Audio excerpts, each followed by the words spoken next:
Hello there guys, another project I've got here is it's a GPO loudspeaking telephone. I think it's a number 2. I've had it quite a while because a friend of mine was going to have a look at it for me and see if we could get it working, because we thought that there was like a capacitor gone or something, but after he sort of said he couldn't really find anything or whatever, or gave up, I literally just connected a 9-volt battery to it, which is supposed to be a 6-volt, but I've managed to sort of get away with it, and it works pretty well, to be fair.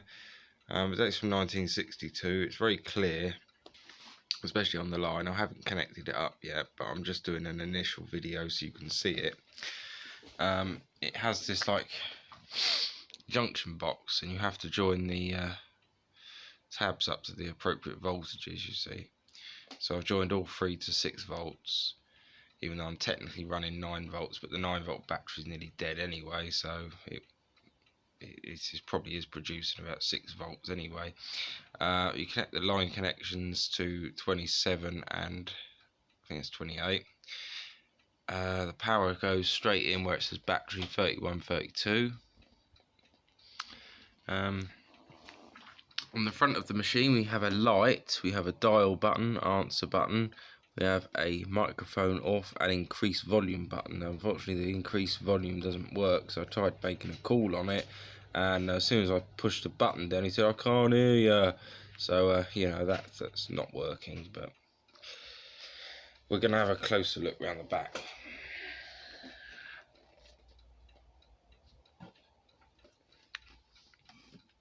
It's quite a nice thing, this. It's also got a handset on it as well. I haven't connected it up yet, I'm just doing a quick video so you can see it around the back there. It's got a nice sort of varnished veneer covering, really. But yeah, it's just an initial video so you can see what I've got here. It uses the older style dial, which is unusual because in the 60s they had the plastic dials, but I guess this was all left over off the shelf stock, really. So it's a bit of a miracle, really. I managed to get it working. I just connected the a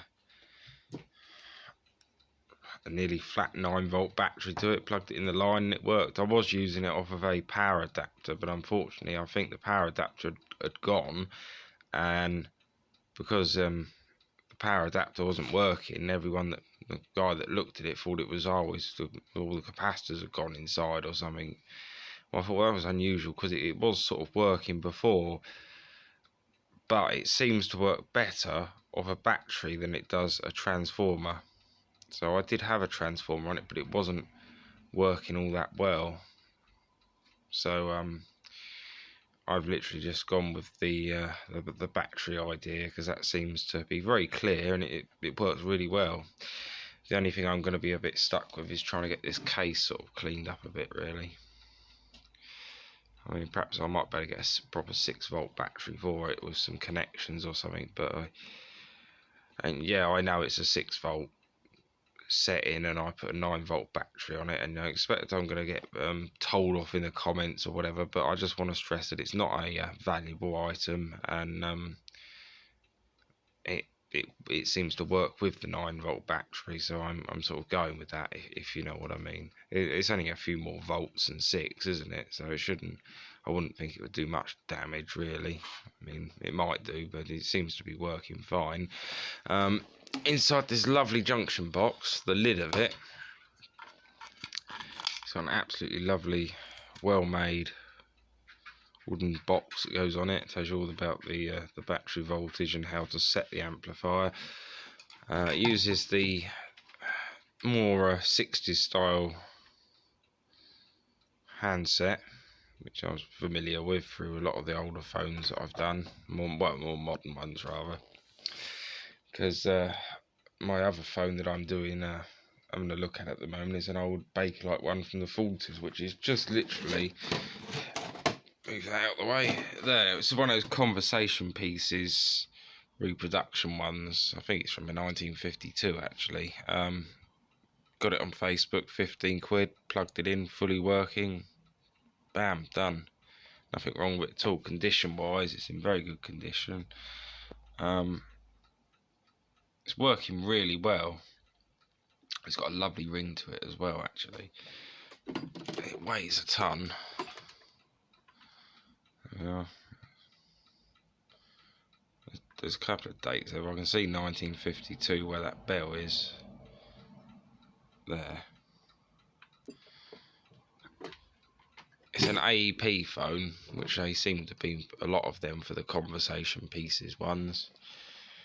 I think they were a company back in the day that sort of did them up and then sold them as retro phones. But the good thing about them is generally these particular ones are original. They've just obviously just done them up to sell them back on. It's not a complete reproduction. That's not like the original ones. It's a proper it's the real deal basically, isn't it? But obviously the handset core is not original.